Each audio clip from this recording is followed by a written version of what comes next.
everybody. How you doing? Well, that's good. Welcome to PHLY Flyers. I am Charlie O'Connor, and this is my final day hosting before our fearless leader, Bill Matz, comes back. I am very, very happy. This is my final day hosting for quite a while. So comfortable in that quite chair. a while. I want to go back to what I'm used to and what I know I'm good at. You want to be on this side. I do. I want to be in the color commentary chair.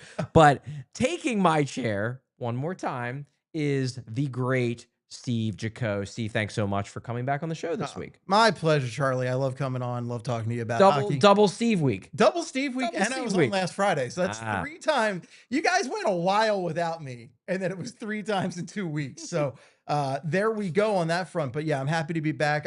You've been crushing it this week, by the way. Fantastic work. Loved seeing Jim Jackson in the studio yesterday. Always good to have Jim Jackson in studio, to be sure. I interviewed Jim Jackson like way early in my podcasting career when podcasts were barely a thing. And like for him to come on and talk to me for an hour plus for a nothing person on a nothing burger of a show, just what a guy. Like he's a fantastic guy, super nice, and just it always makes me feel so fortunate to think about the great broadcasters that we have in this city. Like we had Jim Hart, and then we got Jim Jackson after him. We had Tim Saunders on the radio.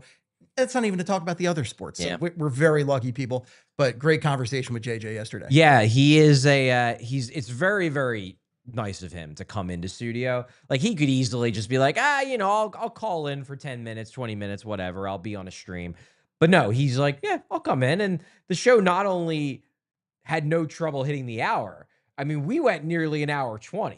JJ just like, once you get him going, he just can't stop. I could talk to him all day. Yeah. He's just telling stories. He's reminiscing about working with Bill Clement. We ran the gamut of Flyers topics. So if you haven't checked out yesterday's show, if you missed it live or if you didn't watch it afterwards, definitely check that out. It was a great show. But we have a great show for you today. It is, of course, F Around Friday, and we will get to the fun in just a few minutes. But before we start, want to do some housekeeping. Hit that like button. We're only at 21 likes so far. That is, those are rookie numbers. They're rookie numbers. You got it. Rookie numbers are terrible. Come on. I mean, Charlie's been crushing it all week. A like is a clap for the job Charlie's been doing all week. Come on. So get those likes. Get those likes up. There we go. And yesterday, I think we easily cleared 200 live. I think we were coming up on 300 by the time the show finally got I tuned in and liked. So I was in the chat a little bit yesterday. I saw that. Yeah. I saw Steve Jaco in the chat. Yeah. So anyway, so hit that like button. We got some effing around to do today. So. We do indeed. But hit that like button first so we can get to the good stuff. We do indeed. And then we have a couple other things I want to talk to you about.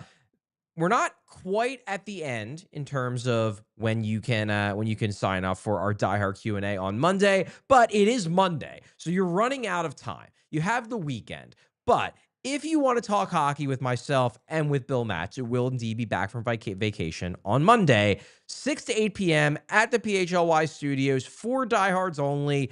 Ask us anything. Preferably about the Flyers, but I guess in theory, it could be about anything. Now, we reserve the right to not necessarily answer all your questions, especially if you enter into, slightly off-color topics. But you can ask anything, I guess. Ask anything. I guess. I mean, I know Bill's down for most questions, and Charlie is a great wealth of knowledge on music over here, but I would talk music all day. I know you could. I'd have a podcast on music. Yeah.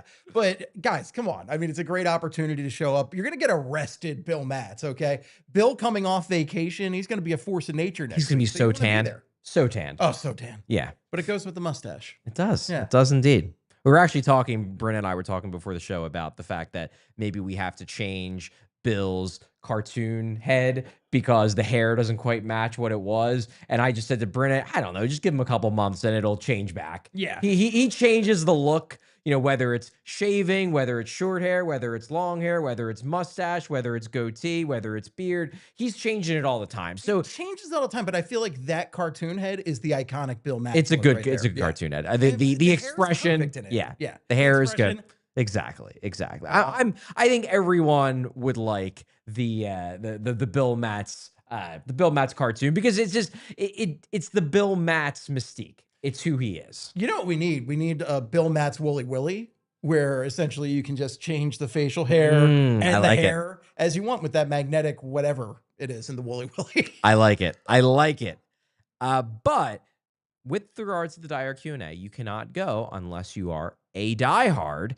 And if you are not yet a diehard, it is the perfect time to become one. I believe today is actually the last day of the sale. It is a $36 yearly rate right now in honor of the Philadelphia Eagles training camp starting the defending Super Bowl champion, Philadelphia Eagles. People forget that, so we just have to remind them over and over again that the Eagles won the Super Bowl. Convincingly over the Kansas City Chiefs. Like, it wasn't close. They in fact, they actually, I would say, embarrassed them. It could have been a shutout if they had just cared to embarrass them further. Yeah. But they were nice guys. Taylor Swift and Travis Konecny went home crying. They went home crying. They did. They were very sad.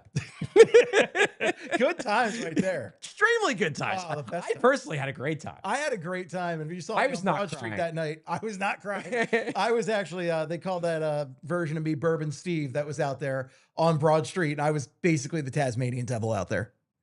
I was out on Broad Street as well. Walked all the way down to City Hall for the second straight time because I did it last time they won the Super Bowl. That time, though, I was coming down from Fairmount. This time, I was coming up from South Philly because it's a different experience. It is. Yeah. It is indeed. Yeah, it is. There also was a gigantic roadblock coming up from South Philly. I think it was around the Kimmel Center. So we had to walk like all the way around. I think we had to go all the way to like 18th Street just to get around the roadblock and then actually get to City Hall and take a picture in front of it. They try, but it doesn't work. Where there's a will, there's a way. Exactly. Exactly. They put those garbage trucks out there. People hop on the garbage trucks. Yeah. They party on the garbage trucks. Oh, yeah. That's what we do. No, I vividly remember after the first Super Bowl, people dancing on SEPTA buses. Yeah. That was great. Yes. Love it. Fantastic. Truly fantastic. Okay. So it is indeed an F Around Friday. So I was like, you know what? The last 10, 15 years of Flyerdom, it's not been that good. So let's try to, figure out exactly why it hasn't been that good. And that got me into the idea of let's do some random rankings. And it's not necessarily that, well, one of them actually is purely just us commiserating on how bad it has been in Flyers world over the last 10, 15 years. But most of them are more just, you'll start to get a read on why things have been so bad just by the nature of the rankings. Because you're like, oh, wow, he really was the third best Flyers defenseman over the last 10 years. Okay, that explains why they haven't gotten past the first round. Oh, yeah. When you look at the best in a bad time, you can really tell just how bad it was. Exactly. So you may look at some of these and think, oh, they're trying to, put lipstick on a pig. Like, no, really the goal here is to illuminate why the team has not been good for quite a while by looking at what the best of certain positions has been over the last 10, 15, 20 years. Look, you can put lipstick on the pig. It's not going to make it an attractive pig here. It's pretty mid-pig. It's a mid-pig? It's a mid-pig. A mid-pig. It's a mid-pig. Okay. I'm calling it right now. Amazing. Well, at one point, they were declared literally the most mediocre team in sports over a certain stretch. What I would give for them to be back to just being mediocre. Back to that. It'd be great to be mediocre. That'd be awesome. This was back because I remember I did a Flyperbole about it where we were commenting on just the fact that they were called the most mediocre team in sports over, I think it was a 10-year stretch. Yes. And that was before these miserable last 5 years. Yeah, I think 538 did an article, and then there was always the Michael Blake McCurdy, friend of the pod. He does his visualizations, and somebody made a crack. This was years ago. This was like 7 or 8 years ago, where there's something to the visualization when the Flyers are dead in the middle. Yeah. Because then it's like, it passes the smell test. If the Flyers are as mediocre as possible, it's probably a good visualization. This is probably right. Now, at this point, August 2018. Okay. I found the Google sheet on it. Okay. I keep the receipts, folks. He sure does. What was it? Was it a 538 thing? Let's see. Let's see. Flyers are literally the most mediocre team in sports. I am finding the link. Yeah, I have to find if it's a 538 thing. I'm not sure. I'll do the research. I'll find out. I think it was some type of article. There have been a bunch of them, but there was a time in the 2010s where the Flyers were merely mediocre, where they played the make the playoffs one year, miss the playoffs, make the playoffs, miss the playoffs. Now they just don't make the playoffs. No, now we are on. Now it's flat out stink. Exactly, and as JJ pointed out yesterday, they're now on the verge of tying and breaking the record for most consecutive playoff seasons without the playoffs, dating back to the pre-Lindros era. Oh boy, That's not a record you want to break. no, not very It's good. kind of an ignominious record, a little bit. I think the thing is, for a lot of Flyers fans, why the last 15 years have been so upsetting is because people, at least old heads like myself, growing up, the Flyers were always in the playoffs. They were always an interesting team. They were always a team that was spending money and trying to be better, and they had a competitive edge. And they have just been flat to downright horrible in the past 15 years. So yeah, I'm excited to really dig into this and get into it. Yeah, so we're gonna start with, and there's a couple different ways we can take this, and I think we can debate this in a lot of different ways. But we're gonna start with the 5 best defensemen of the post Chris Pronger eye injury era. And you get, after about 2 or 3, you're really getting into, oh boy. It's true. I thought of the first name immediately, and then the rest were kind of like, okay. Yeah. Okay. Sure. All right. And here's the question. Are we, when we're rating best defensemen of the post Pronger era, are we rating them in terms of like what they were at their best, or are we judging them based on the overall impact they had on the Flyers? Because you pointed out one name that I do want to talk about, Matt Niskanen. Matt Niskanen had a really, really good year for the Flyers. Was a top pair defenseman, helped get probably the best version of Ivan Provorov, or second best. You could argue he was better in 17-18, but probably best all-around version of Ivan Provorov we ever saw in 2019-2020. He helped get that out of him. That said, he was only there for the 1 year. So do you ding him a little bit because of the lack of longevity, or do you say, nah, he's a top 3 defenseman over this era because when he played, he was great? It's a good question. I don't know, because yeah, we really did get, I think the closest we've had over that era to a true top pairing, right? Because that's one of the things that's lamented about these Flyers over the past 15 years is the lack of a true top pairing. Yeah. If you look over at the 2010 team, you actually had a top 4 that could have been, like, you had 2 pairings that could have been a top pairing. You had Pronger, Matt Carl, Braden Coburn, and Kimmo Timonen. Yeah. So you had like a truly really great top 4 and a basically non-existent third pairing, but whatever. But looking at this with Niskanen, I'm really conflicted. I'm tempted to put him in there because that truly was like the 2020 team, which we'll talk more about later in the show.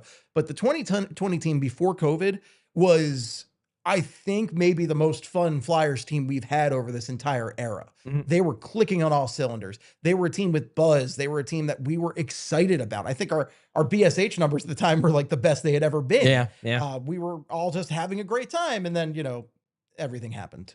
Yeah. Well, I think we can probably both agree that the best post-Pronger defenseman was Timonen. Kimmo Timonen, absolutely. Even though Timonen was at the end of his career, I mean, looking at these results. So in 2011, 2012, so that was the year that Pronger gets hurt. He's out. So I'm considering that to be the start of the post-Pronger era.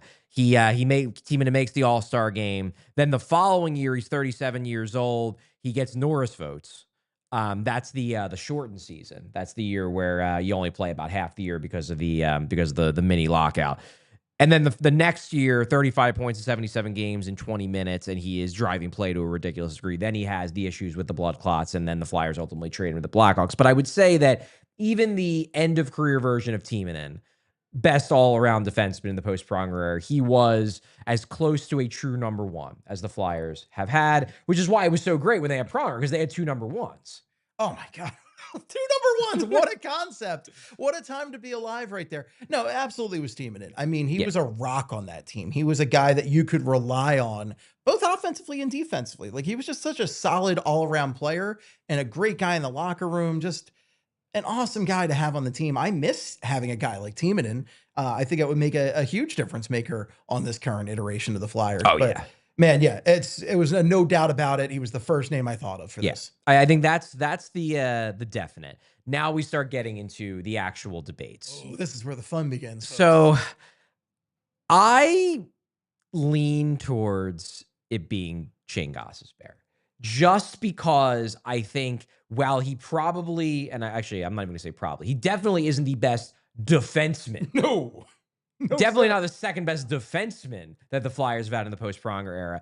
I think he was the most for multiple years, not just 1 year. He obviously had the big rookie year, but then he had arguably an even better season in 2017, 2018, and was pretty darn good the other couple years. I think he was the most impactful player who played the defenseman position for the Flyers in the post-Pronger era. But I do acknowledge that you can make cases for other guys. I mean, certainly make a case for Ivan Provorov, Travis Sanheim. You want to make a case for those couple years of Braden Coburn, too. He was legitimately good for the Flyers. There are other names you can throw in. Matt Niskanen, even if you want to say that Ghost was never as well-rounded as Matt Niskanen was in that 1 year. I think I'm going with Ghost because of the general level of impact he had in multiple seasons during that era. I mean, let's talk about exciting hockey players, right? Shayne Gostisbehere was easily one of the most exciting hockey Yeah. players we had in the entire post-Pronger era. The past 15 years of Flyers hockey, I think it's Claude Giroux is up there, right? Oh, yeah. And if you're talking pure excitement, because like I like Jake Voracek a lot and he put up a lot of good numbers, he's not exciting necessarily all the time. Yeah. Matvei Michkov's probably, I would say, Yeah. the second most exciting. But I think Shayne Gostisbehere is easily a top 5 most exciting player. Oh, yeah. Oh, yeah. I of guess the it past depends on 15 your definition of exciting because while I don't necessarily think he played a not dynamic game, like Wayne Simmons was exciting Oh, yeah. when he was just beating the crap out of people and scoring tons of goals. I mean, that's just a perfect Flyer, right? Yeah. Wayne Simmons. I mean, he's scoring goals and he's beating guys up. What more could you ask Yeah, for? like was he dangling through defenses? No, but no one in that era can say they made the arena cheer more than when like Wayne Simmons was beating up somebody and then after he gets out of the box, he's scoring 2 power play goals. You still see a lot of simmer goals around the Farg for Yeah. that reason, or the Xboxes, whatever you're calling it these days. But Gostisbehere, man, from the defensive position, doing what he did. We always called it the ghost shimmy that he'd do back Yeah. there. That slap shot. Oh my God. I mean, there's something great about a good old fashioned hockey slap shot that really just punches you in the face. And Gostisbehere had that. Did So the ghost just bomb. the ghost bomb was just unbelievable. Putting those ghost bear emojis up on Twitter every time he scored. Oh yeah, it was fun. It was awesome. And, you know, just looking at his 17-18 season, 65 points, 13 goals, 52 assists, just an unbelievable year. And I would say easily one of the most impactful Flyers. So he makes my top 5 for sure. Yeah, I think I put him 2, but he's definitely in the top 5. I mean, we're talking about a guy, and you mentioned 17, 18. He finished 10th in the Norris voting. Yeah. And like, look, he was never going to win the Norris, obviously. No, he didn't play defense. If you watched him, you knew he wasn't a good defenseman by any means. But hey, 10th in the Norris voting, that's higher than Chemo got during this era. I mean, it's higher than Chemo got. And again, you're just talking about he was at that position and a thrilling hockey player and just easily one of the best reasons to watch Flyers hockey over the past decade. Okay. All right. So we've agreed Ghost is in the top 5. Who would you say? I don't know if we're agreeing that Ghost is 2 for you. If not, who's your next guy after Timonen? I have Ghosted 2. You have Ghosted 2. Okay. I'm okay with that just because of the excitement level. Who's who you got at 3? I don't love this one, but I can't deny it ultimately because I'm not a big fan of the guy, but Ivan Provorov. Okay. I think Okay. it's hard to deny Ivan Provorov's place in there. Even if you're just looking at minutes eaten up. I mean, that guy was devouring minutes left and right. I mean, he's playing 20 plus a night from when he came into the league. And there were years where he was legitimately very good for the Flyers. And we were excited about him. Like we thought he was going to be the Flyers' #1 defenseman. Yeah. And he played hard minutes. He had a lot of goals in those early years and everything. So I think Provorov, even with the controversies, you still have to recognize the fact that he was an important part of this franchise for a few years and was their #1 guy. Whether he was fit for the role or not, that's another debate, but he was there as the #1. I do agree that Provorov has to be on this list. I think I'm going to go a little controversial here. Okay. I think I'm going to go with Travis Sanheim. Okay. And the reason I'm going to go with Travis Sanheim is that watching Sanheim play in the same role that Provorov played, Sanheim has been, in my mind, better in that role than Provorov was in that role. And it leads me to believe that had Sanheim been getting that role from the jump, maybe he would have been better than Provorov all along. Like, there were years where they were on the same team, and you're always like, well, Sanheim's the second pair guy, Provorov's the first pair guy, and Provorov would deliver middling results in that first pair role. And you'd say, you know, well, somebody's got to take the minutes. Nobody else can do it. Provorov's got to do it.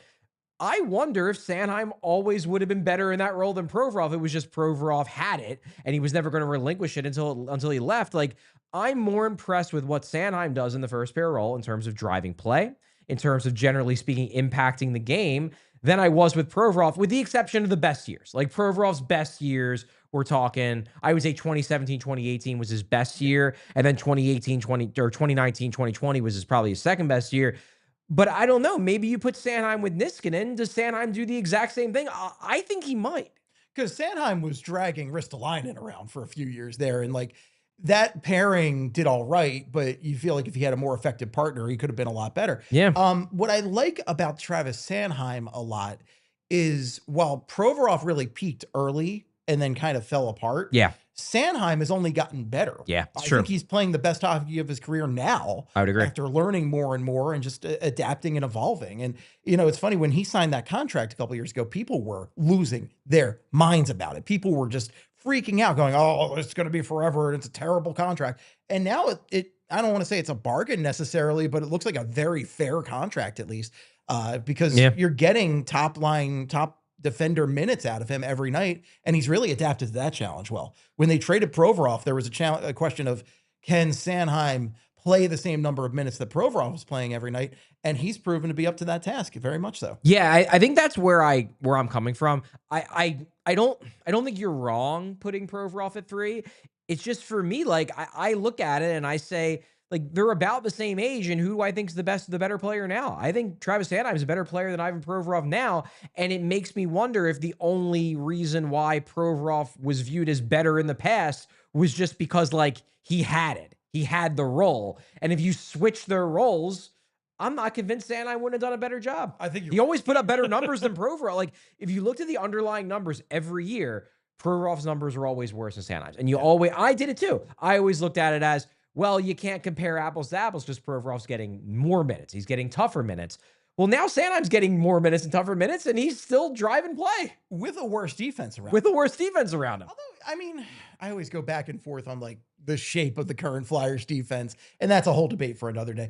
I think we could both. I don't really have a strong position on Provorov at 3, if I'm being honest. Like, they're kind of interchangeable to me.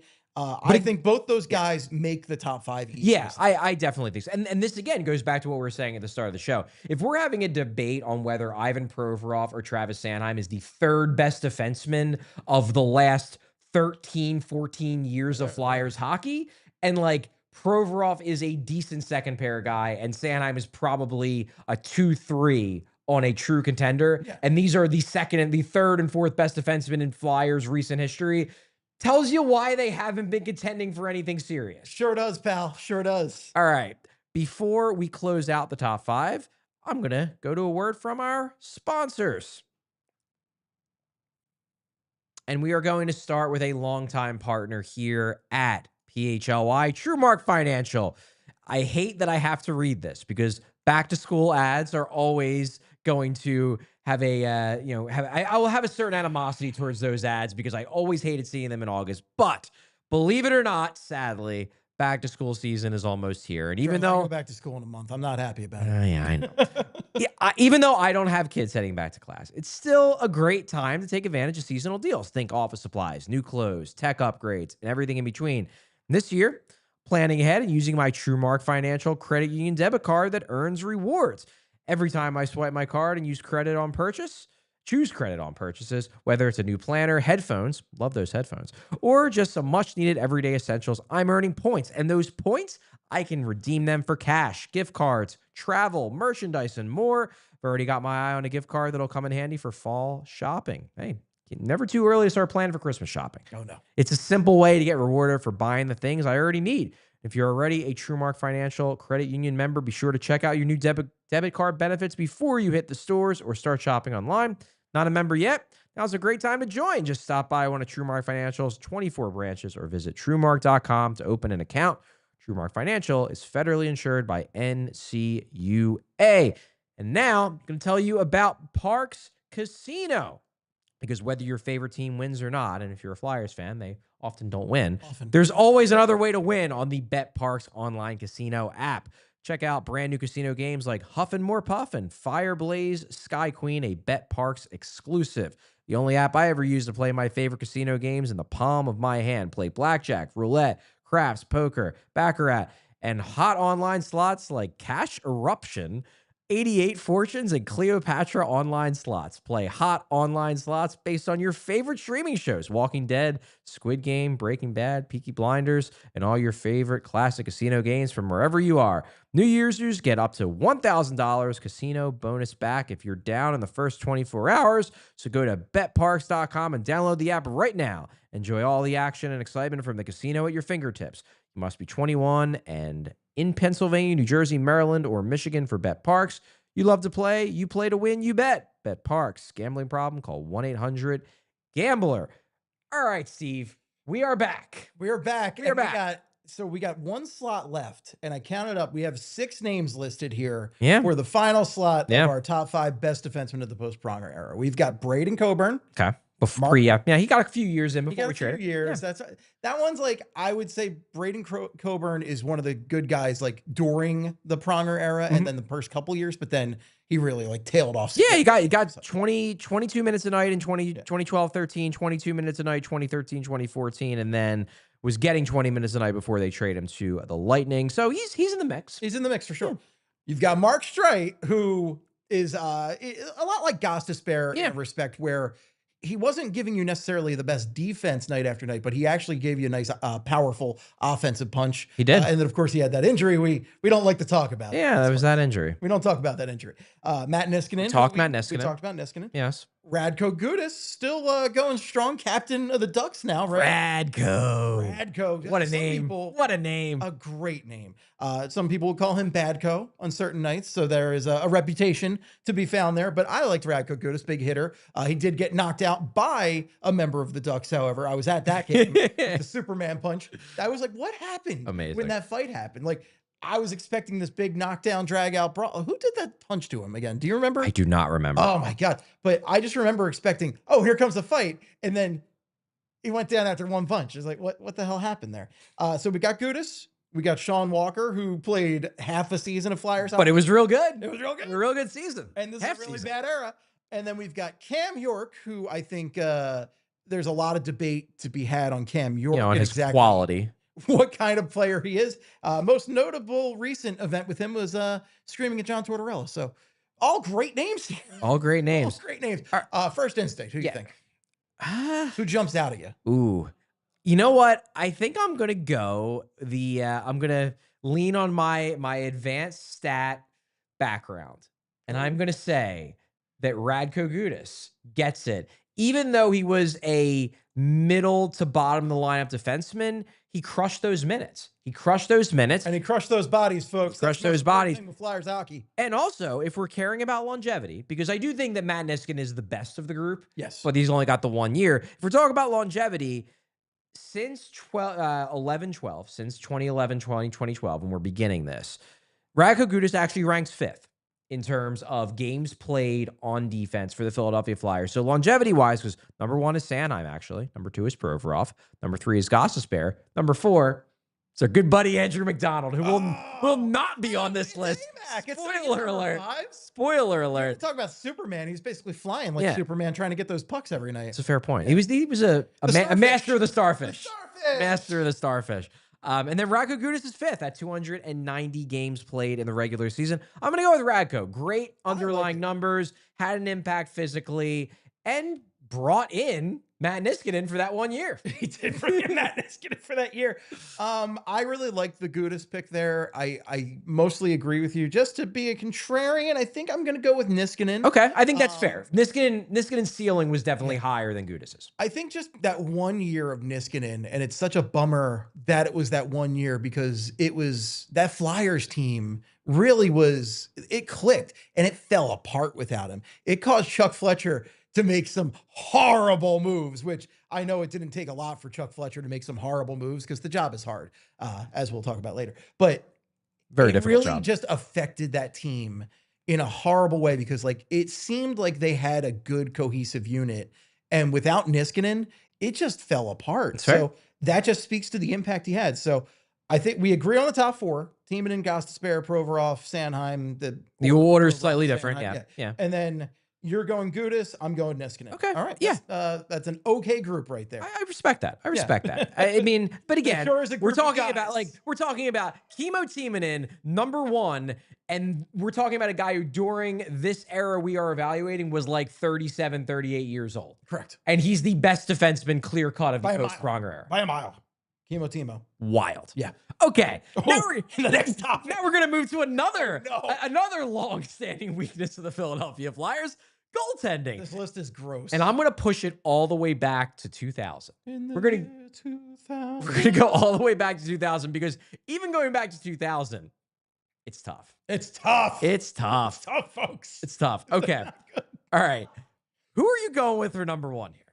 I hate myself for this one. Okay. I have to go with my fellow Steve Mason. You're going with Steve Mason. I Okay. never I don't think I ever enjoyed watching Steve Mason out there. I hated the trade for Steve Mason because it was for Bobrovsky, who I think you could make an argument for Bobrovsky maybe being the potential number one. But I think I might make an argument. We'll get there. We'll get to Bobrovsky. Bobrovsky's my ultimate should have captain. Oh yeah, history. Like there's no doubt about it. Like I was screaming it at the time, and there were people going, well, you know, they built the Brizgalov move. Shut up. Brizgalov sucked. We should have known it going in. His playoff numbers were horrible. I don't know. I will never understand why they made that move.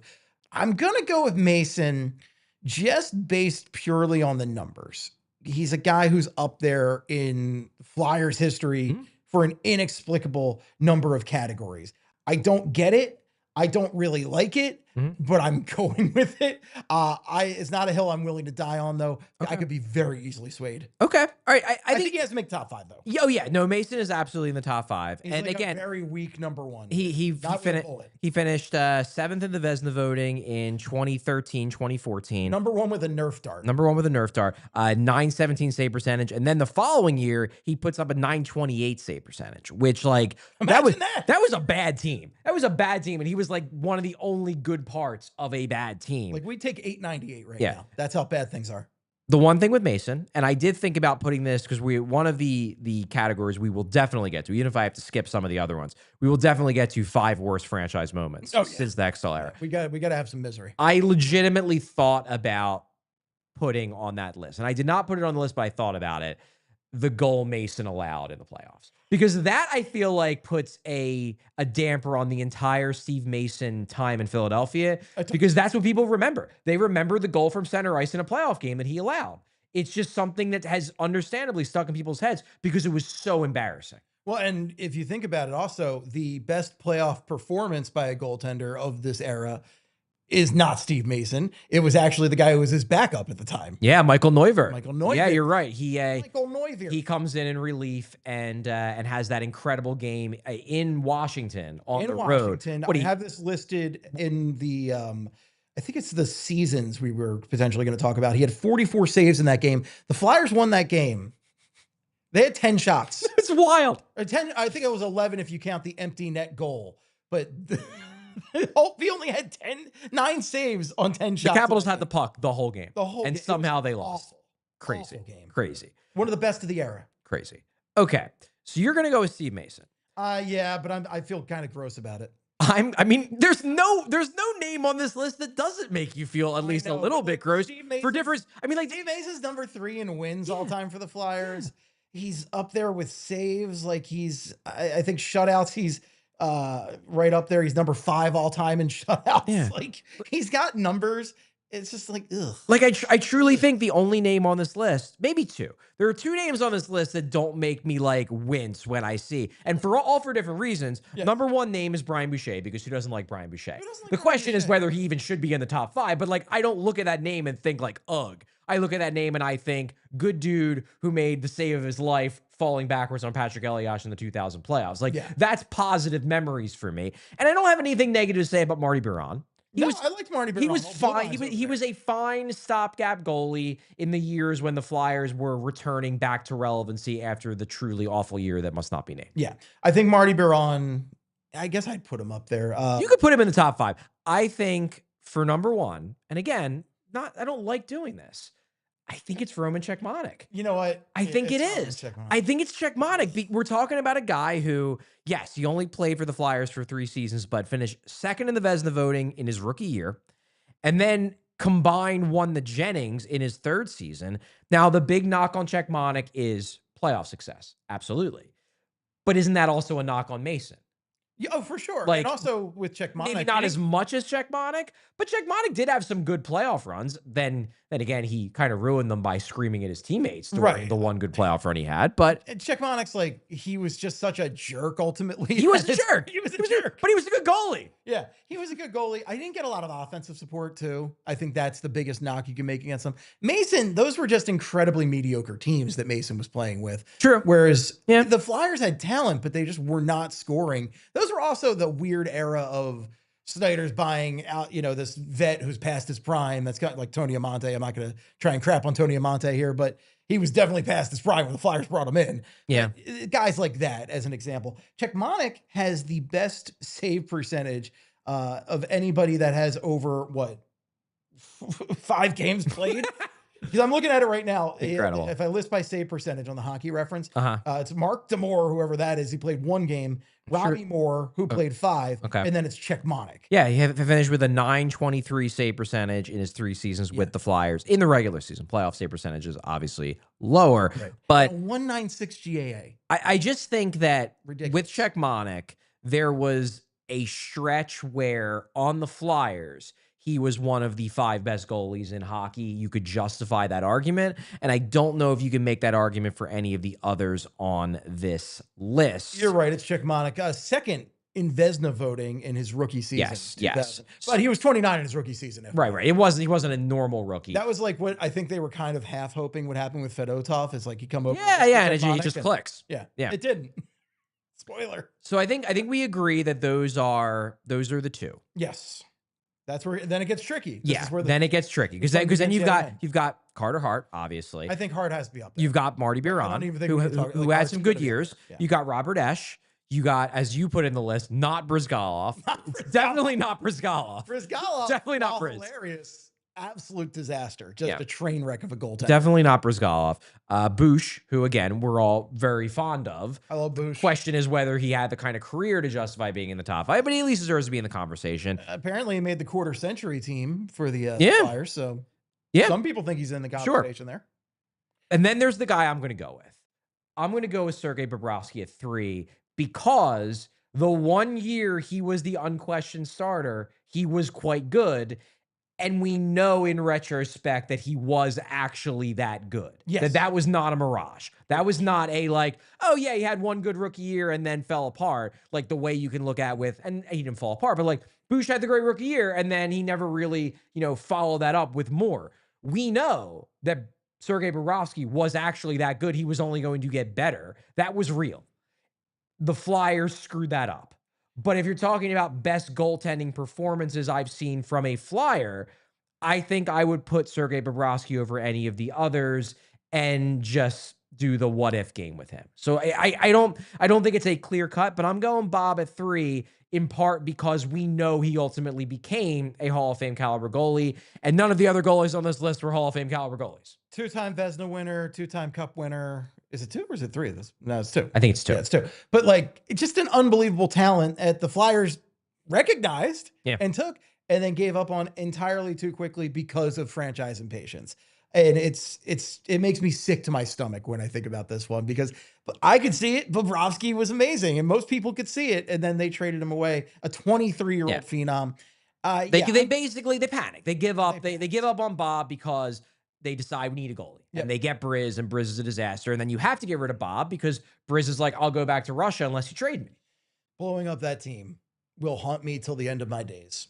Till the end of my days. It's unbelievable. But he has to be up there. I think Hart has to be up there, and I think Bob has to be up there. Okay. Yeah, I'm putting Bob at 3. Are you putting Hart at 3? I'm putting Bob at 3, and I'll put Hart at 4. Put Hart at 4. I think he just has to be up there. He's one of the few solid guys they've had during this era, and he was actually a legit number 1 for this team for a couple years. Yeah, and the one thing you'll say about Hart in terms of playoff success, he is the only goalie who won a playoff series Yeah. since 2012. I mean, you can argue that it wasn't a real playoff series. It was It in a was a real bubble, playoff but it was series. a real It's a real playoff cup series. win. It was a playoff series. They won it. It was a 7-game series. Hockey happened, and he played very well. Yeah. He outdueled Carey Price in that series. So yeah, I think Carter Hart is in the top 5. Especially when I'll you put look him at at the 4. rest of these names, because we talked about Marty Biron a little bit. Again, like a fine goaltender. I don't know if he's anything exciting. Robert Esch is a name in the mix there who he had some good playoff years he for is the certainly a Flyers. name. He is a name. He's a name. Silent Bob over there. He's a name. His first 2 years were good, and then when he tailed off bad. So he's up there, and I guess Bush is the other name. I think I might go Bush. I think I go Bush. I think I'm going Bush because I'm looking at Bush. So Bush's save percentage in the playoffs for the Flyers, 911. Never forget. And then 917 save percentage in that first year. That playoff run that ends against the Devils. And then he had some good games in the run to the Cup final. Yeah, I think you don't make the Cup final without. No, you definitely don't. Because Leighton, had some injury issues in there and everything. Yeah. And Leighton, it is important to remember Leighton's part in that Cup run. We like to remember that last goal and how tragic and awful it was, because it was tragic and awful. But ultimately, you still don't make that Cup without Leighton. That said, he's not sniffing the top 5. But Bush is an important part of that run, and he was very good in the early 2000s. So yeah, you know what? Upon further review, it's definitely Bush. I think it's Bush. And here's another thing that I'll say about Bush. Number one, legitimately had good runs in the playoffs, both that first run and then had legitimately really good impactful games in the 2010 run. Played a lot of games in the regular season, had the really good rookie year. I don't think you can tell the story of the post-2000 Flyers without Brian Boucher. Agreed. Whereas I think you can tell the story of the post-2000 Flyers without mentioning Marty Biron or Robert Esch. I don't think they are essential to the tale in the way that Bush is. Brian Boucher is also involved in one of the most iconic moments of Flyers history of the past 25 years, and that's the win over the Rangers to get into the playoffs in 2010. Yeah, that's true. It's a very good point. He gets up, it's a very good point. He does that fist pump. Yeah. I mean, that's an amazing image in Flyers history right there, and he was the guy responsible for Yeah. that. He's the one who has to go into that shootout, go up against Henrik Lundqvist, and win out. Yeah, like the goalie of the generation. Okay, so it looks like we agree here. We're on board. It is, except for you have Mason 1, I have Czechmonic 1, but I have Mason 2, you have Czechmonic 2. But Then we both agree painfully putting Bobrovsky there because of the fact that, look, he's a Hall of Fame NHL goalie. He's going to make the Hall of Fame. The Flyers had him, and he was good with the Flyers. Yeah. So he's 3. Carter Hart is 4. And then we are going with the man, the myth, the legend, Brian Boucher at 5. Now we're going to get into some other stuff, but before that, I want to go to another commercial break. So we're going to start with our friends at Cherry Hill Kia. If you are looking for the dealership with the most inventory and super low lease payments in the Philadelphia area, KiaofCherryHill.com is the place to go. Choose from over 450 new Kias, including Tellurides, Sportages, K5s, Carnivals, Seltos, Souls, and more. I got to tell you, Kia is the hottest automotive brand in the country for a reason. 7 of their models received 2025 Car and Driver Editor's Choice Awards. That's amazing considering there are more than 450 models tested and only 20 models industry-wide received this award. Combine that with the best warranty in the automotive business, 10 years, 100,000-mile powertrain, and 5 years, 60,000-mile bumper to bumper. So stop in today, tell them PHLY sent you, and receive a $100 restaurant.com gift card just for taking a test drive or completing a trade appraisal. I know people buy Kias elsewhere. I just don't know why. So drive home in your new Kia today, just minutes from all bridges, or available online 24/7 at KiaofCherryHill.com. Now I want to tell you about Monarch Money, because finances can be messy and confusing. Monarch Money acts as your personal CFO, giving you full visibility and control so you can stop earning and start growing. It's more than your average budgeting app. Monarch Money is a complete financial command center for your accounts, investments, and goals. Don't just manage your money, start building wealth with 50% off your first year for all of our listeners. I want to save money to see some of my favorite bands coming to town. Always going to concerts. Also, hopefully some playoff games at the bank in October. Ooh, I like hopefully that. I'm feeling good about them making the playoffs. Maybe not good about them going incredibly far in the playoffs, but if they'll make it, They should make they're gonna make They it. should make it. So We if I got the shore bombs, come on. exactly. So if I want to go to some of those games, hopefully a lot of those games, I'm gonna have to track my spending, savings, and investments effortlessly so I can focus on what matters most, making my biggest life goals a reality. So Monarch Money is the finance tool people actually love, named the Wall Street Journal's best budgeting app of 2025. Get control of your overall finances with Monarch Money. Use code PHLY at monarchmoney.com in your browser for half off your first year. That's 50% off your first year at monarchmoney.com with code PHLY. Steve, I now want to jump because I don't know how much time we're going to have. I feel like we could knock out the draft picks real quick. Okay, you want to knock out the draft picks? Draft picks, I think we could do in 5 minutes. All right, let's knock out the draft picks. So we're going to do the big deal, presented by who else but Cherry Hill Kia. I want to see you in a Kia. In a Kia. That's an all-timer. All right. 5 best draft picks since Ron Hextall took over. So this is the Hextall era, the Fletcher era, and now the Brie era. The Brie era. The Briera. The Brie era. Why have they not done that? That's a Bill Matz creation. Oh, is it? I will not act like I created that. I like Bill Briera. Matz came up with that, but I'm going to be using it all the time. It's fantastic. The Briera. Top notch. That said, obviously Fletcher and Briere, both drafts were managed by Brent Flair. So there's common threads there, even if it's different GMs making the final decisions. So we're talking about since the 2014 draft, the first Ron Hextall draft. The Briere ones are tough to evaluate because we don't really know yet. Yeah. 2023 was his first draft. There's one But Briere here. I was going to say, have we seen enough from Matvei Michkov to put him at number 1? Call it. It's over. Okay. Yeah, I would number put him 7. Number 1. You know, we're talking about a guy who has showcased potential superstar upside, and they got him at 7. Most exciting rookie year since Eric Lindros. You know, it was just an unbelievable rookie year for Matvei Michkov. The vision he showed, the skill, the talent, like, yeah, I think that's a no-brainer to get him at 7 because it was a risk, right? Yeah. Everybody was so concerned about getting guys over from Russia, about the amount of time it would take to get him over here. It was a little bit of a risk. And you know what? Thank God.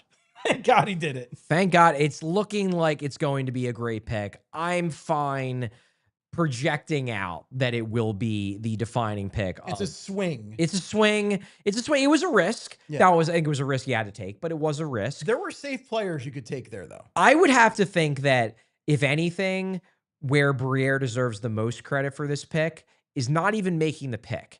It's the pitch that he had to make to Comcast to get approval to make the pick. Because, like, for him, he loved Michkov. He's like, this dude's going to be a stud. We need to get him. But that was not a slam dunk that ownership was going to approve that pick. We're talking about a guy who, hey, we're doing a rebuild, and we might not see this guy for 3 more years. And also, there's a war going on where, you know, he might not even be able to come over. Yeah, that was a serious risk. This was coming after the Fedotov stuff. Yep. Like, that was something that Briere probably had to go into an internal meeting with the higher ups at Comcast and be like, this is why we have to take this guy. You have to give me the rubber stamp. And Dan Hilferty is convinced, but I'm sure Briere had to do some convincing, and that might be the reason why that Briere deserves the most credit for that pick. Not making the pick, but getting everybody on board with approving the making of the pick. Yeah, for sure. And then I think the next 2 are kind of intertwined here because these guys are best buds. The Travi over there. Okay. Travis Konecny and Travis Sanheim. And you've got legit top of the lineup players for this team right here. I think those are no-brainers. Okay, I think they're both on there. I agree Konecny at 2. I don't think I'm putting Sanheim at 3 just because there were other guys that could have. It's a good pick. Don't get me wrong. It's a good pick. But you look at that and you're like, ooh, David Pastrnak. Yeah. And it's not enough for me to say it's a bad pick, but there were guys taken after Sanheim that would have been home runs, whereas Sanheim is like just a real good double. It's like with the Provorov pick where it's like, yeah, but Werenski was it was right there. Rantanen was right there. Yeah, exactly. Yeah, exactly. So I think I'm putting Sanheim 4th. Okay. I think I'm going to put, because I think this is a great pick, I think I'm putting Noah Cates at 3. Yeah. I think you're getting in the 5th round, you're getting this is a late round pick. You are getting a good middle of the lineup center who is a shutdown player. That is a great pick. And I think you make a case for Sam Harrison too. It's just that I don't know what Sam Harrison is. I don't know if he's an above average NHL goalie. He's an NHL goalie. I don't know if he's above average NHL goalie. I know that Noah Cates is an above average NHL forward, an NHL center. And I think that's why I put him 3. The one that's painful here is Oscar Lindblom, because I think Oscar Lindblom also would have been an above average NHL forward. It's just that, unfortunately, things out of everyone's control. It's still a good pick. It's just that I think Cates is going to provide more value to the team overall through no fault of Oscar Lindblom. But Oscar Lindblom's still a real good pick, also a 5th round pick. Oski boy. Yeah, Oh, yeah. It's a tragedy. Like, I mean, I love that guy, and he had such high upside, man. It's a shame. I hope he's doing well. Yeah. So I think I'm putting Cates at 3, and I'm putting Sanheim at 4. You putting Hart in the top 5? It is a good pick, but you don't get the full value of it because of everything. stuff. Exactly. Yeah, you don't. So okay, less said. yeah, but Cates is a good one. Cates is a very good one. I think I'm putting Cates 3. I mean, I could justify putting Hart 5. I might put Brink over him. Brink's a good one Because Brink's another 2nd round pick. Brink's a guy that has the potential for more longevity. But I love what I've seen out of Brink in the recent years. Like, I thought he took a nice step this past season, and I'm excited to see where he goes. Yeah. And then the 2 guys from the more recent era that maybe are still works in progress, still, we'll see, but are looking like potential steals. Alex Bump in the 5th round. That was a Hextall, or not Hextall. That was a Fletcher pick. And then Igor Zavragan in the 3rd round. That's a Danny Briere pick. Very excited for Zavragan. And I'm excited for Bump, man. Bump, like, he wants to make this team bad, and I think he's going to be a lot of fun. I think he could be. We had somebody asking about Ghost. Ghost was a Paul Holmgren pick. Oh, a homer pick. Yeah, he was a homer pick. Him and Scott Lawton. Holmgren picks. That was Lawton was a little safe where he was, because at the time we're like a two-way center. The Flyers don't need another one of those. Jeez. And then of course Gostisbehere. I mean, I think nobody expected him to be what he was until that Frozen 4. Yeah. And then he lit the world up and everybody was pumped. And then, we talked a lot about Gostisbehere earlier in the show. Yep. All right. So we got through those. Now I want to get to the real painful part. Meat. 5 worst franchise moments since the Hextall era. Oh man, there are a lot. There's a lot. So I'm going to read through some of these because there are so many. So we got the start of free agency this would have been 2022. This was when they get Tony DeAngelo in the trade at the draft. They don't sign Johnny Gaudreau. And then you have the famous "It's a retool Charlie" press conference from Chuck Fletcher. An all-time Charlie moment at that. Charlie moment. Where fans, this is like, they are literally downstairs because the way that the Voorhees skate zone is set up, the media room is upstairs, but it's not that big. And downstairs, fans have access to, and there are literally fans with signs chanting "Fire Fletcher" while this press conference is going on. Iconic. It was bad. Another Chuck Fletcher moment. Chuck Fletcher basically saying this job is real hard when he doesn't trade James Van Riemsdyk at the trade deadline. That was rough. I put on here, talking about worst franchise moments, Rangers fans go crazy in the Wells Fargo Center to celebrate the overtime game winner. This is right before Chuck Fletcher gets fired. And then everybody records it on their phones, and it's super embarrassing because got invaded by Rangers fans. This one is real up there for me. The bracelet game. We're going to talk about this. On a lot of levels, this was bad. But it's Snyder night. Yes. Organizationally, it was embarrassing. On ice, it was embarrassing. Embarrassing probably for the fans, too. Just an overall bad day. I can't believe they did it a second time. Yeah, I was there for number 2. They did. This one is more like worst franchise moments in terms of like things out of their control. Just the fact that they finally have a good season and then it ends because of COVID. Like, that was a, man, the fates are really aligned against us kind of moment. Real kick in the nards. It was. Yeah. It was. You have Ryan Ellis disappears. Just poof. Just gone poof. into the ether. He's gone. Then I have one that I think you had forgotten about, but this was bad. I can't believe I forgot about this. The trainers sue the organization for giving them cancer. Oh. That was real bad. That's like, so we've reached a new low. Yeah. Yeah. Like, these are longtime employees of the organization publicly suing the organization because they're saying that organizational malpractice resulted in them getting cancers and serious life-threatening diseases. That was real bad. Absolutely horrifying. Yeah, that was terrible. Then I have the Gostisbehere and in quotes trade, because can you really call it a trade when you paid to get rid of a guy and all you got back was nothing? Take this guy, please. Like, it just you gave him and draft picks to the Coyotes to just take him off your hands. And now he's a guy who just bounces around from team to team and is very effective. And they're like, hey, cool. Yeah. We got the guy for nothing. Had a real good year for Carolina last year. And then they were So- like, let's so I've heard. D'Angelo and Rasmus Ristolainen and just make a whole mess of things. Yes. And that leads me to another thing, the Rasmus Ristolainen acquisition, and then the re-signing. Like, it was the whole Rasmus Ristolainen experience over those, let's say, like 9-10 months where they trade too much to get him. Then they keep him. And then instead of trading him at the deadline, when everyone knew this team should be rebuilding, they signed him to an extension. Yeah. That was real bad. It was really bad. Real bad. It was horrifying. Then we have another, which some people would say is not necessarily on the Flyers. It might be on the guy who did it to the Flyers, but it was still an embarrassing moment for the organization. If only you knew the truth, Charlie. Yeah. If only. If only someone could tell us the truth, Only there's but one just guy. won't do it.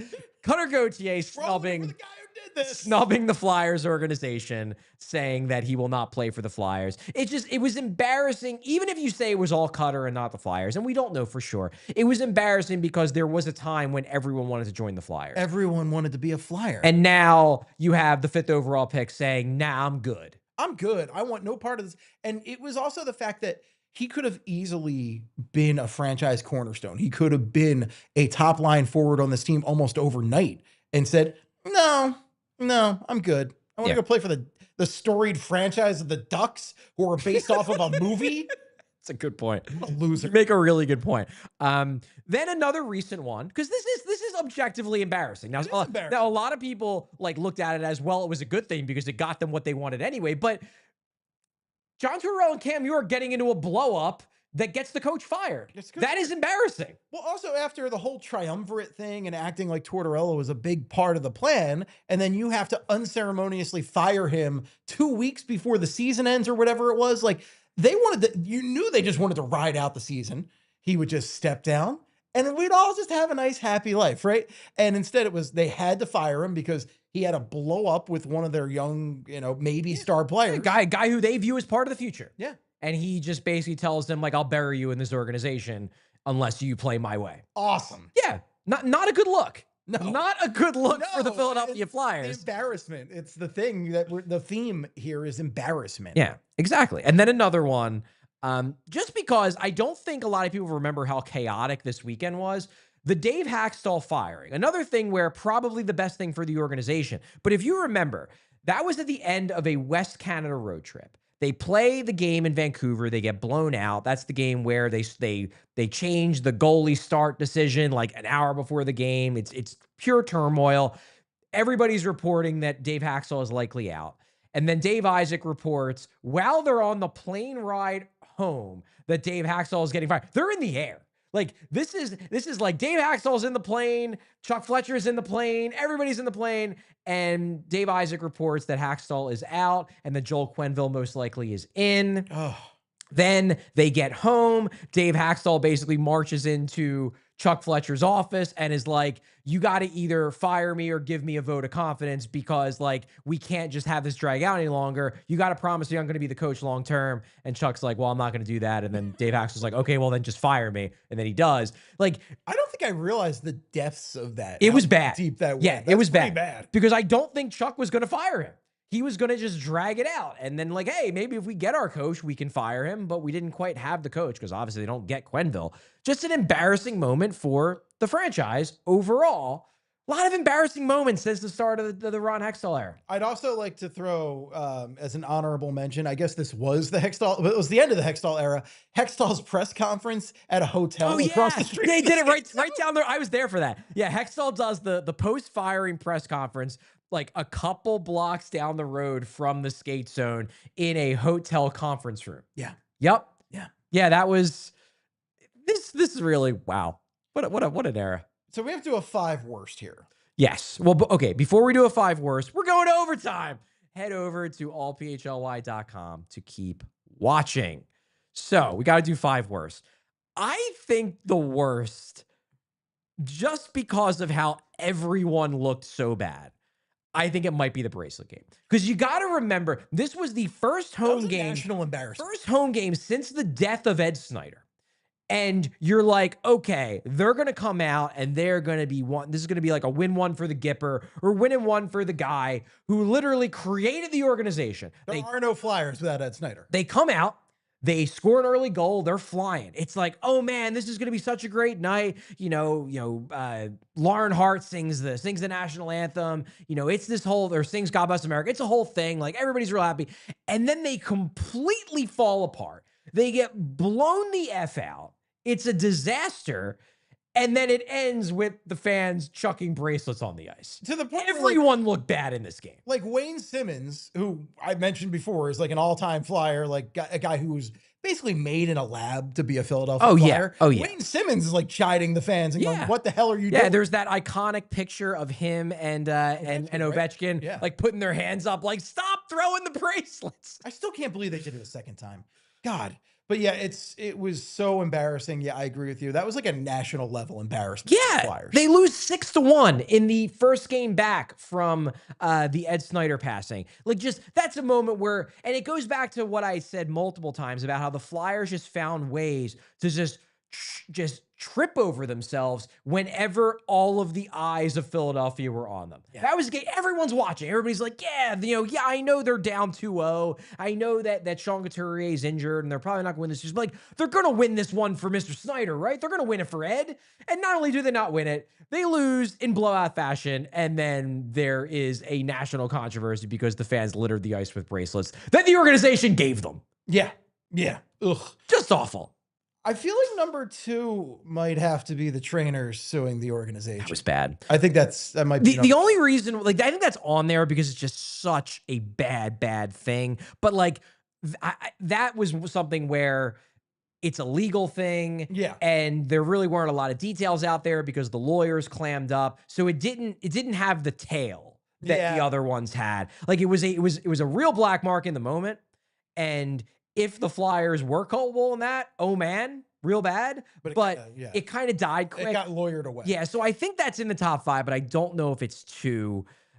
Chuck Fletcher, the Chuck stuff, hard is up there for me. Yeah. Do you think the deadline, or do you think that beginning of free agency was the worst look for Chuck? I will tell you, the beginning of free agency was one of my personal breaking points in somebody covering this team as a podcaster.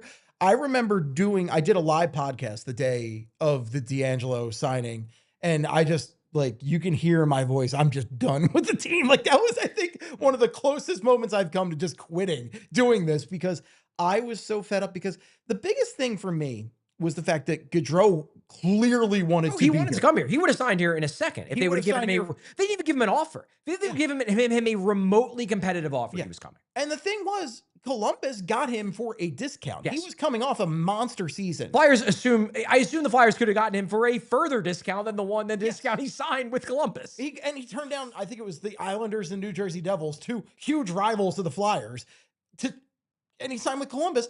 And the part that killed me was when they were saying that his wife wanted to work at a children's hospital and Philadelphia has CHOP, which is like, I mean, look, I know it wasn't the right time for Johnny necessarily to be here, but when Chuck Fletcher is out there talking about making this team competitive and making this team, a retool and everything, like, you've got a fantastic offensive talent who bleeds orange and black and wants to be here. And then he goes and he gets D'Angelo, a controversial player who is very one-way defensively. This is after doing all the Shayne Gostisbehere stuff.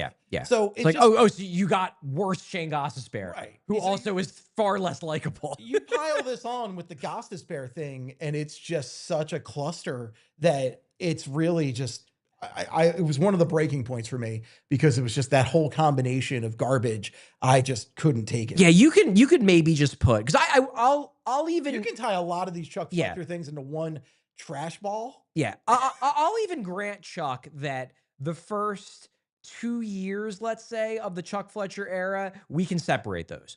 Year 1 wasn't bad. And year 2, while disappointing, because he really didn't do anything in that 2020 offseason when he probably should have in retrospect, like, okay.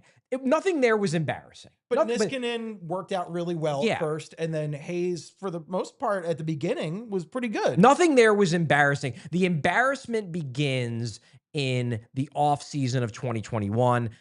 I would say the first real embarrassing move made is the Ghost trade. That's when it starts. And then from that point until the end of the Chuck Fletcher era, that's all just kind of one big embarrassment. Yeah. And while Chuck deserves a lot of blame for it, he made a lot of bad decisions. A lot of decisions, quite frankly, that just didn't work out because of bad luck. The Ryan Ellis thing, I think, is more bad luck than a bad decision. I make that move all day, every day. Yeah, that's more bad luck than a bad decision. Patrick ends up, having a very short career after that. And again, beyond his control, he had a lot of migraine issues. Yeah. But Myers doesn't really do anything. Yeah, he's a 7. I make that trade, no doubt about it. Roll the dice on Ellis because Ellis in those 3 games of Flyers hockey we saw him in was tremendous. Yeah, but the point I'm making is you have that stretch that begins with the Gostisbehere trade. Fletcher experience. But what I will say about that is that while Chuck deserves a lot of blame, there were other things going on. There were other factors above him that helped to make it as embarrassing as it was. The organization was not in a good place. I do not believe Comcast was going to let Chuck Fletcher rebuild. So a lot of the moves that he made, and then people are not going to want to hear this because I am expressing sympathy for Chuck Fletcher. But I do think that Chuck Fletcher, at least by the 2022 summer, knew that the Flyers should rebuild.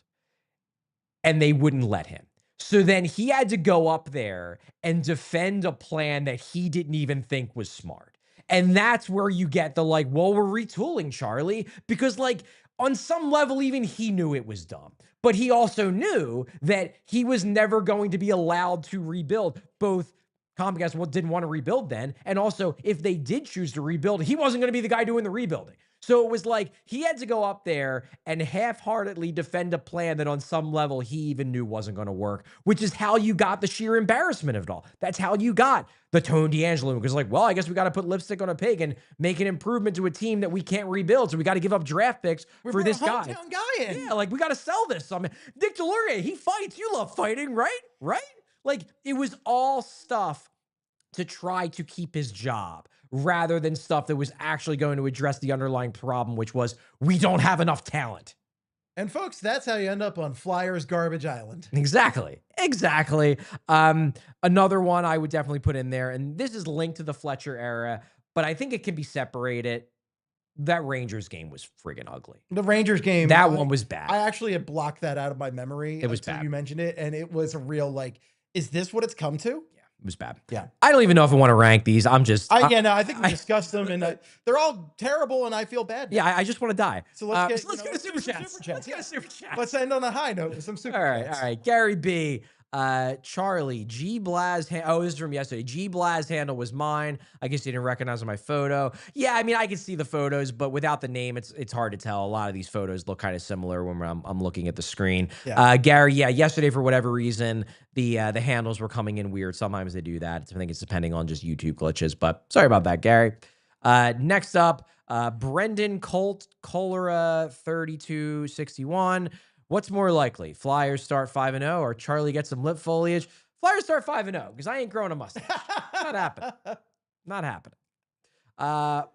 Balls Dynamite. Great name. Love it. Balls Dynamite. 2 points. 1, should we get a Zegres, zegras? Okay, first off, you spelled it wrong. It's zegras today. So that's my big thing is do we really want people spelling that name? I don't know if we're going to be able to spell it right as a collective whole. Spelling Eagles. Yeah, it's a fair point. It's a really good point. ELGL. Yikes. Chant going opening night to welcome Z. Second, Denver Clarkey. Mark my words. Denver Clarkey. I mean, it's catchy. Balls Dynamite. If Denver Barkey becomes a star, we can talk about Denver Clarkey. That would be an awesome nickname. It's a good one. It'd be a good one, but he has to become a star first. But yeah, he's got to crack that. Yeah, he has to get cracking. Blinson, with a fully healthy Mason, would beat the Rangers in 2014. In round 2, we would have faced the Bilesma Pens, who we beat. Habs in round 3 as a toss-up. Some interesting what-ifs, because Mason does begin that playoff series injured. He gets hurt at the very end of the regular season, misses the first few games. the Rangers were a way better team than the Flyers. That Rangers team goes to the Cup final. They have Peak Henrik Lundqvist. They're as good as they were going to be during that era. But the Flyers did take them to 7. Flyers took them to 7. They took them to 7. That was a fun series. They shouldn't have won that series, but they could have won that series. They could have won that series. They came very close. A lot of heart on that team. Yeah. I think the Rangers, true talent-wise, are way better than that Flyers team, but the Rangers deserve to be the team. Yes, but it's an easy series to what if because it did go 7 games. They could have won it. 7th game, anything can happen. Yeah. Maybe if the Flyers win one more of those early games, maybe they win in 6. What a world. Who knows? Hockey. Who knows? All right, we got the OG JH. JH, where does Ersson go and win back-to-back cups after being run out of town? I mean, look, you never know. First off, we don't know if Ersson's getting run out of town. He might be here forever. But I don't see the kind of upside in Ersson that we saw in Bob. No. Like, you go back to that story that Bush told during the playoffs on national TV a couple months ago about how first time he saw Sergei Bobrovsky on the other side of the net, the other side of the ice at practice, he's like, uh-oh, I better start looking for a new job.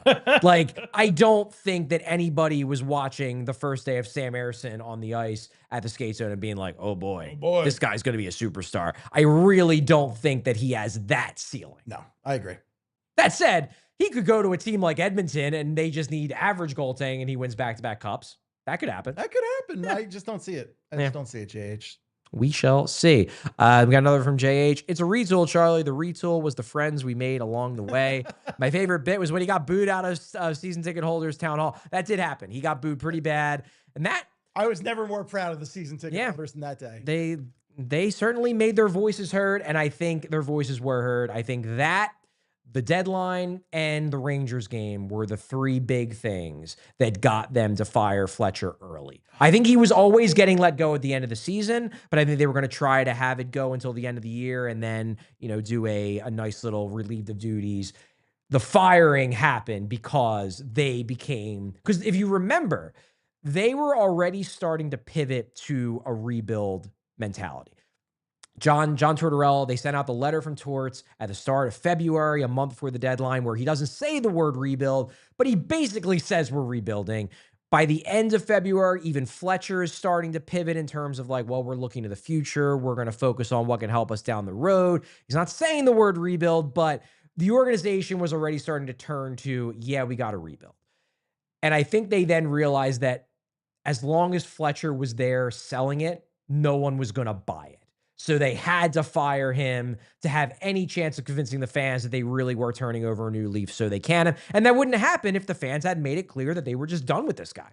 You guys made this new era of orange happen. Hey. Hey-oh. And then the final one, Mellerman 4. I was right. It was a good week. Nice work, guys. Thanks, Mellerman. I tried my best to fill in for William as host, and hopefully I did a good job. He's one of a kind. He is one of a kind. No, you did a great job, Charlie. No, for sure. And there's some great guests this week. I appreciate you were here twice. I appreciate all the help that you provided. Guest, come on. The best guest. Yeah. Yeah, it's Steve, then Jim Jackson, then Alexander Appleyard, and Kelly. Kelly's the top, actually. I'm kidding. Kelly's one of the How can we forget Kelly? I love Kelly. Yeah, and you know what? Everybody's number one. They're all number one. Again, it's the friends we made along the way. Exactly. Yeah, exactly. No, all great week. And we're all excited to have Bill back next week. And come on. Winning formula. Everybody's great. And then we got one more from Brandon, not signing Johnny, made me block the Flyers on Instagram. that must have hurt them. That hit them right here. You know what? Respect, Brandon, because I broke also. Yeah, that was a breaking point for a lot of people. Yeah. All right, gang. I think that'll do it for today's episode of PHLY Flyers. Thanks so much for watching. Thanks for listening. Like and subscribe on all of our channels. And we will be back on Monday with a show with the great Bill Matz. And then on Monday night, we got that DIEHARD Q&A. So if you're a diehard, sign up and join us for that Q&A on Monday night. Thanks so much. Have a great weekend, everybody. We all silly like the mayor.